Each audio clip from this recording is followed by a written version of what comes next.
Latest episode দেখুন একদম add free.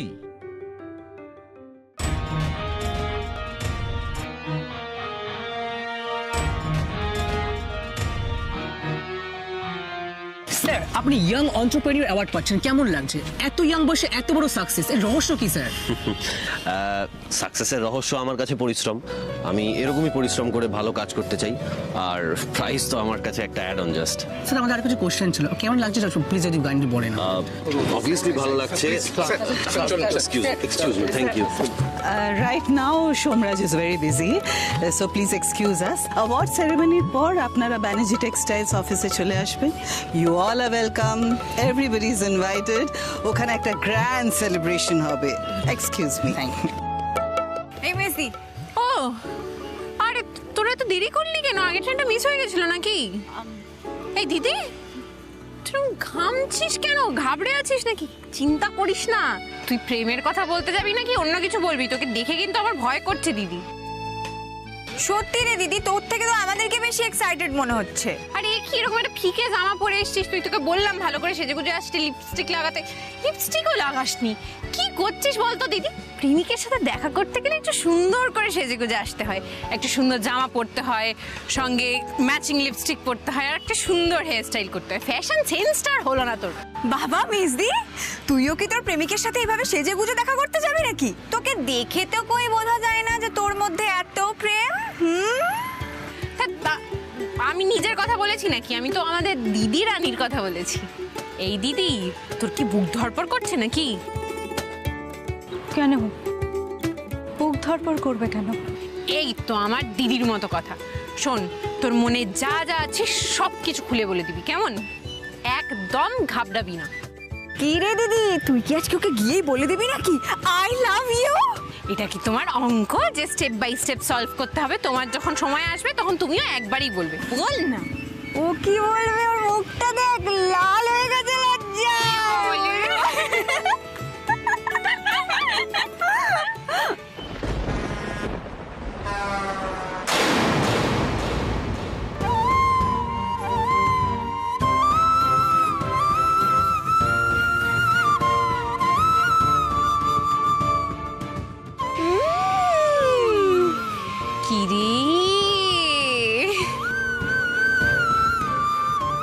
আমি কি সানাই বাজাবো না গান গাইবো? আমি যদি সানাই বাজাই তাহলে আমাকে চিনেবাদাম খাওয়াতে হবে, আর যদি গান গাই তাহলে এগরোল। কোনটা করবো?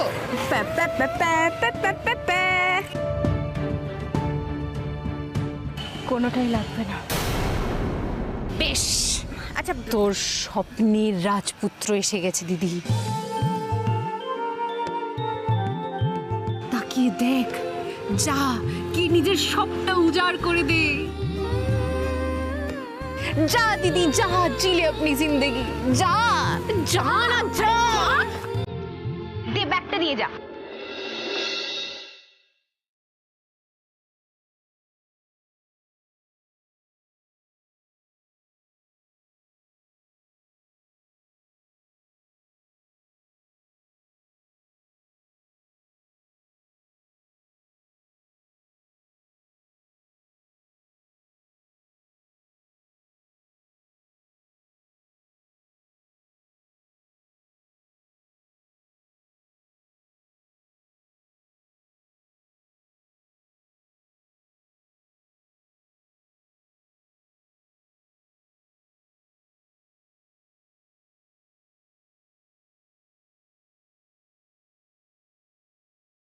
আপনাদের সবাইকে আরো একবার স্বাগত আজকে আমাদের এই সেরা সেরা 2023 অনুষ্ঠানেতে। আপনারা যেমন অলরেডি জানেন, আজকে আমাদের এই অনুষ্ঠানেতে 6 জন বিভিন্ন ক্ষেত্র থেকে পুরস্কার এবং সম্বর্ধনা পেতে চলেছেন। তার মধ্যে যেরকম সাহিত্যে মন্দার বোস, নৃত্যে শ্রীমতী মনোমিতা রায়, সঙ্গীতে শ্রীমতী রাজশ্রী সরকার এবং সমাজসেবায় শ্রী অনুপম মজুমদার। ব্যবসার ক্ষেত্রে এই পুরস্কার পেয়েছেন ব্যানার্জি টেক্সটাইলের সোমরাজ ব্যানার্জি।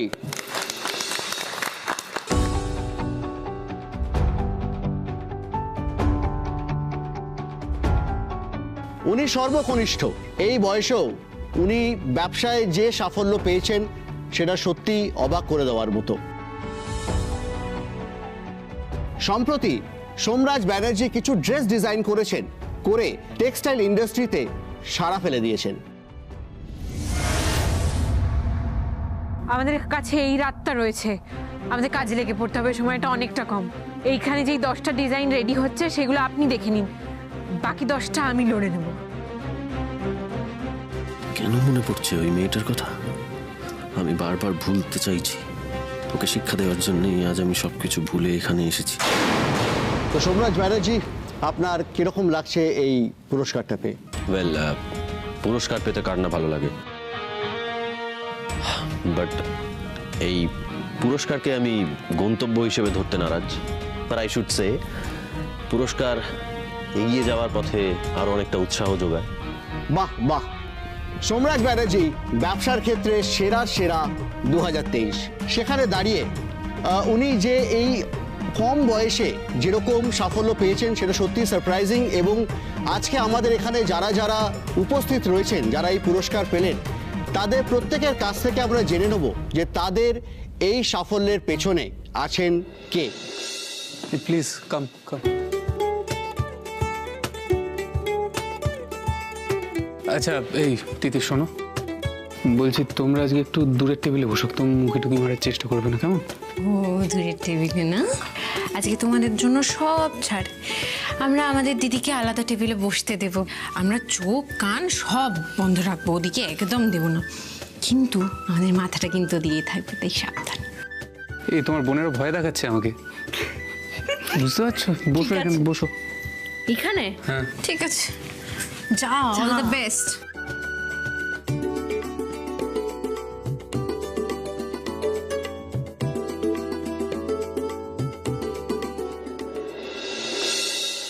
সরি, তুমি তোমার মতোই চলো, আমি জোর করবো না। তোমার যেদিন নিজে থেকে আমার হাত ধরতে ইচ্ছা করবে সেদিন ধরো। এসো। কি করছিস কোয়েল? চোখটা ওই দিকে থাকলে ঠিক করে কি করে বসবি, ঠিক করে বস, এসব করিস না। এই মেজদি, তোর কি মনে হয় রে ওরা কি কথা বলছে? বাড়ি গিয়ে যখন মনি আমাকে জিজ্ঞেস করবে আমরা কোথায় গেছিলাম, কি হলো, কি বলবো? মনটা অলরেডি অনেকটা পাকা হয়ে গেছে কোয়েল, ওকে আর পাকাস না তুই দায়িত্ব নিয়ে, কিছু বলার দরকার নেই।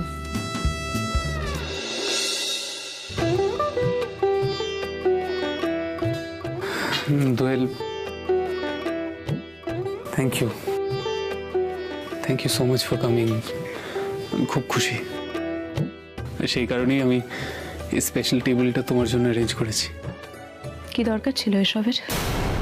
দেখো, ভ্যালেন্টাইন্স ডেতে তো তোমার জন্য আমি কিছু করতেই পারিনি, তাই একটা সুযোগ পেলাম, ভাবলাম হাতছাড়া করবো না। ধরে নেওয়া যাক এটাই আমাদের ভ্যালেন্টাইন্স ডে। ওদিকে দেখিস না।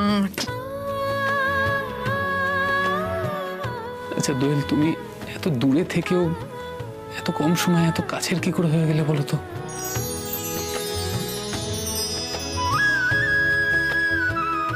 আমার উপর এত নির্ভরশীল আপনি কবে হলেন জয়রাজ?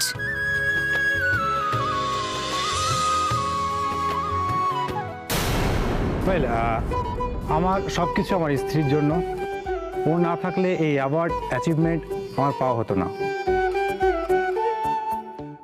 সোশ্যোলগদা, এটা তোমার জন্য। বিজ্ঞান সাধনা করে নিজে পুরস্কার পাচ্ছেন আর ক্রেডিট দিচ্ছেন বউকে। অদ্ভুত, স্ত্রী কখনো ইন্সপিরেশন হতে পারে?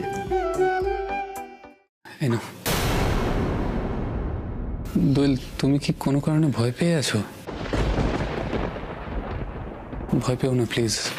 মেজদি, শোন না, আমি একবার ওয়াশরুম যাওয়ার নাম করে গিয়ে দেখবো কি হচ্ছে ওখানে। ওয়াশরুম? একদম না, চুপচাপ বস এখানে, খা। বিশ্বাস করো, আমাদের বিয়েটা একবার হোক, সব ঠিক হয়ে যাবে। আপনি আমাকে এক্ষুনি বিয়ে করতে পারবেন জয়রাজ?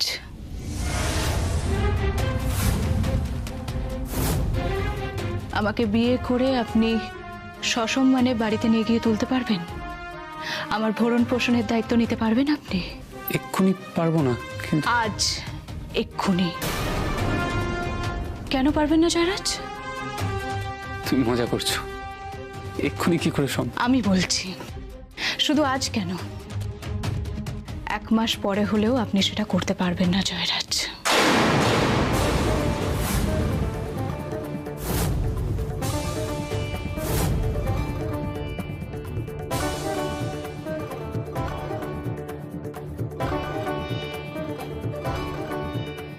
আপনার নিজের বলে তো কিছু নেই। এখনো পর্যন্ত আপনার পড়াশোনা শেষ হয়নি, এখনো আপনি চাকরি করেন না, রোজগার করেন না। আপনাদের যা আছে তা শুধুমাত্র আপনার মায়ের এবং আপনার দাদার, যারা কোনোদিনও আমাকে মেনে নিতে পারবে না জয়রাজ। কেন মেনে নেবে না? নিশ্চয়ই মেনে নেবে। হয়েছে সেদিন আমরা গেলাম না আপনাদের বাড়ি, কিভাবে অপমানিত হতে হলো আমাকে এবং আমার বোনকে। আর আপনি কি করছিলেন? আপনি দূর থেকে পুরো বিষয়টা দেখছিলেন, কোনো প্রতিবাদ করেননি, কিচ্ছু বলেননি। ওই বাড়িতে বিয়ে হয়ে গেলে তো রোজ আমাকে এইভাবে অপমান সহ্য করতে হবে, আর আপনি দাঁড়িয়ে দাঁড়িয়ে শুধু দেখবেন, কিচ্ছু বলবেন না, ঠিক সেই দিনের মতো। তারপর হঠাৎ করে আপনার মনে হবে যে আমার মায়ের তো কোনো দোষ নেই, সব দোষ শুধু আমার। প্লিজ এরকম ভাবে বলো না প্লিজ। আমি মায়ের সঙ্গে কথা বলেছি, মা আমাদের বিয়েটা মেনে নেবেন। না জয়রাজ, না, উনি আমাকে মানবেন না, কোনোদিনও না। ওই যে আমি আপনাকে বলেছিলাম, আমরা গরিব, আমাদের কাছে টাকা পয়সা নেই, আমাদের কাছে শুধু সম্মানটুকু আছে। বড়লোক বাড়ির বউ হতে গিয়ে তো সেই সম্মানটুকু আমরা খইয়ে ফেলতে পারি না, তাই না? আপনি আমাকে না পারবেন খাওয়াতে, না পারবেন সম্মানে রাখতে। আমি পারবো, আমি নিশ্চয়ই পারবো। আমাকে একটু সময় দাও। আমার কাছে সময় নেই। আমার বিয়ের বয়স হয়ে গেছে, আমার বাবা মায়ের বয়স বাড়ছে, আমার বিয়ে নিয়ে আমার বাবা মায়ের অনেক বড় একটা চিন্তা রয়েছে, পাড়া প্রতিবেশীর চাপ রয়েছে। আপনি বুঝবেন না এসব, আপনার বোঝার ক্ষমতা নেই, আপনি ছেড়ে দিন। এগুলো তুচ্ছ ভালোবাসার কাছে। কে বলেছে আমি আপনাকে ভালোবাসি?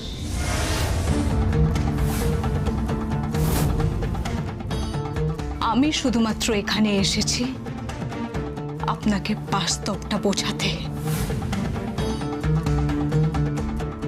আমার বিয়ে ঠিক হয়ে গেছে জয়রাজ।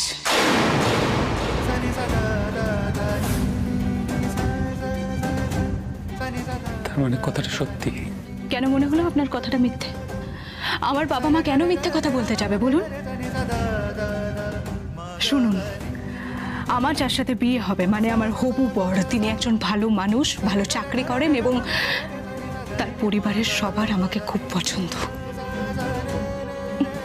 অন্তত আমি ওখানে অনেক সম্মানের সাথে থাকতে পারবো, জানেন তো। আর আপনি তো আমাকে অপমান ছাড়া কিছু দিতে পারবেন না। যেই ছেলের কোনো অর্থবল নেই, বাড়িতে কথার দাম নেই, সম্মান নেই, সে আমাকে কি ভালো রাখবে আপনি বলতে পারেন? আমার আপনাকে এটুকুই বলার ছিল, আপনি আমাকে ভুলে যান, নতুন করে জীবনটা শুরু করুন জয়রাজ। এই কথাগুলো তুমি আমার ইচ্ছে করে বলছো না, বানিয়ে বানিয়ে ইচ্ছে করে আমাকে কড়া কথা শোনাচ্ছ, যাতে তুমি পরীক্ষা করতে পারো যে আমি তোমার সঙ্গে থাকি কিনা। থাকবো না, আপনি থাকবেন না, আপনি থাকবেন না, আপনি চলে যান এখান থেকে। আপনার তো ভালোবাসার কোনো যোগ্যতাই নেই।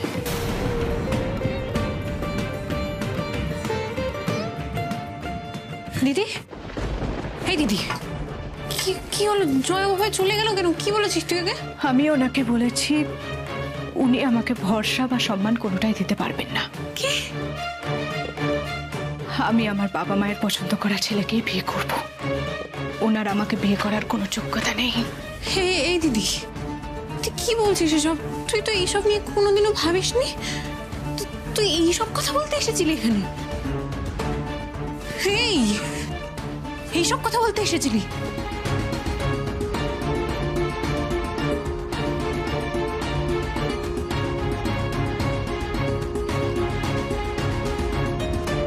আমার ছেলের দিকে এক পা এগোলে আমি তোমাদের গোটা পরিবারটাকে শেষ করে দেব। তোমার বাবা মা সব বোনেরা সবাই না খেতে পেয়ে মরবে। অবশ্য তার আগে তোমার বাবার একটা ম্যাসিভ হার্ট অ্যাটাক হয়ে যেতে পারে। এরকম সিচুয়েশন ক্রিয়েট করে দেবো আমি। না, আমি আপনার কাছে হাত জোড় করে বলছি, আপনি এরকম কিছু করবেন না। আপনি এরকম করবেন না ম্যাডাম। আগে পুরো ব্যাপারটা জেনে নাও, ভালো করে জানো মালিনী ব্যানার্জি কি করতে পারে। তোমাদের ফ্যামিলির একার এই হাল হবে কেন বলো? তোমার মাসির ওই ফ্যামিলি যেখানে আমি আমার মেয়ের বিয়ে দিয়েছি, আমার মেয়েকে ফেরত এনে সেই ফ্যামিলিটাকেও আমি শেষ করে দেবো। না, আমি বলছি তো, আমি জয়রাজকে ভুলে গেছি। আপনি এরকম করবেন না, আমি হাত জোড় করে বলছি ম্যাডাম। কিন্তু প্রবলেমটা তো অন্য জায়গায়। জয়রাজ তো তোমাকে ভুলতে পারছে না, সে তো তোমাকে মনে কোঠায় বসিয়ে রেখেছে। কে জানি কি জাদু করে রেখেছো তুমি তার উপর। আমি সেরকম কিছু করিনি। না না না না, তুমি এরকম কিছু করবে কেন? তুমি তো মারাত্মক ইনোসেন্ট। কিন্তু ব্যাপারটা কি জানো, তোমাকে এমন কিছু করতে হবে যাতে জয়রাজ তোমাকে একেবারে ভুলে যায়। আপনি বিশ্বাস করুন, আমি সেদিন ওনাকে বারবার করে বলেছিলাম আমার সাথে কোনো রকম কোনো যোগাযোগ না রাখতে। এরকম হালকা চালে বললে তো চলবে না দোয়েল। তোমাকে এমন পরিস্থিতি তৈরি করতে হবে যাতে জয়রাজ তোমাকে ঘৃণা করে, তোমার সঙ্গে জীবনে দেখা না করে, তোমার মুখ দর্শন না করতে চায়। সেটা আজকে করতে পারলে ভালো, আর না হলে be prepared for the consequences. তোমার বাবার হার্ট অ্যাটাকে মৃত্যুর জন্য তুমি দায়ী থাকবে। আমি তোমার কাছে চির অপরাধী হয়ে রইলাম জয়রাজ, তোমার কাছে, তিতিরের কাছে। তোমরা দুজনেই চেয়েছিলে আমাদের ভালোবাসাটা যেন পূর্ণতা পায়। আমি জানি তোমরা এখন আমায় ঘেন্না করছো, কিন্তু কি করবো বলো? আমি ওরকম নই জয়রাজ। কি করতাম আমি? বাবা, পরিবার সবার ঊর্ধ্বে গিয়ে তো আমি নিজেকে ভালো রাখার কথা ভাবতে পারি না। আমি আমার ভালো থাকার জন্য সবাইকে এইভাবে ভেসে যেতে দিতে পারি না জয়রাজ। কি করে বলি আমি তোমাকে? এতদিন ধরে যেই কথাটা আমি কারোর সামনে স্বীকার করিনি, সেটা হলো আমিও তোমাকে খুব ভালোবাসি জয়রাজ। আমাদের পরিবারের ভালোবাসার কাছে না হয় আমাদের ভালোবাসাটা হেরে গেল। এই দিদিকে আমি চিনি না। ও কি বললো এসব? ও কেন বললো এই কথাগুলো? তো কোনোদিনও এইসব ওকে কেউ এসব শিখিয়ে দেয়নি তো। কোয়েল কেউ ওর ওপর চাপ সৃষ্টি করেনি তো। ও কেন বললো এই কথাগুলো? ও তো ভালোবাসে জয়কে। এক্সকিউজ মি, টিভিটা একটু চালিয়ে দেবেন না? হ্যাঁ মেজদি, কিন্তু তুই চল, এখন আমরা বাড়ি ফিরি, বুঝলি? আগে তারপর সব দেখা যাবে। আয়। সোমরাজ ব্যানার্জি, দুর্দান্ত কিছু ড্রেস ডিজাইন করেও আপনি প্রজেক্টটা করেননি, কিন্তু সেটার জন্যই আপনি পুরস্কারটা পাচ্ছেন। তো আপনি কেন সেই প্রজেক্টটা করলেন না, এবং আপনার সাফল্যের পেছনে কে আছেন সেটাও যদি আমাদেরকে বলেন। এই যে দিদি এত কিছু বললো, এইসব করলো, এইসব কিছুর পেছনে সোমরাজ ব্যানার্জির আর মালিনী ব্যানার্জির হাত নেই তো? কি বলছিস তুই মেজদি? হ্যাঁ রে, আমার কেমন যেন মনে হচ্ছে আজকে যা যা ঘটলো, এই দুজন দিদির ওপর কোনো রকম চাপ সৃষ্টি করেছে। এদের হাত আছে এটার পেছনে। প্রজেক্টটা না করার কারণ একটাই, সেটা একান্তই ব্যক্তিগত, সেটা আমি এখানে আলোচনা করতে চাই না। এই মেজদি, এই ডিজাইনসগুলো তো তুই বানিয়েছিলি, তাহলে ওনারা তোর কথা একবারও কেন বলছেন না বলতো? যার জন্য অ্যাওয়ার্ডটা পেলো তার কথা একবার বলবে না? বাট হ্যাঁ, আপনার সেকেন্ড কোয়েশ্চেনের আনসার আমি দেব। আমার এই সাফল্যের পেছনে একজনই আছে, সেটা হচ্ছে Somraj Banerjee.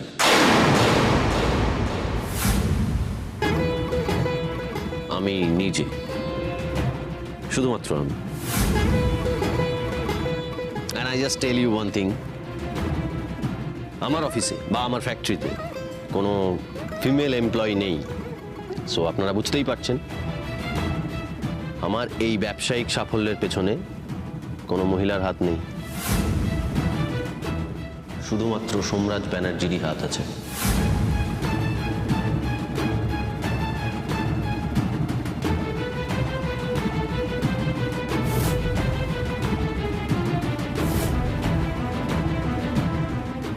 Wow, what a confidence!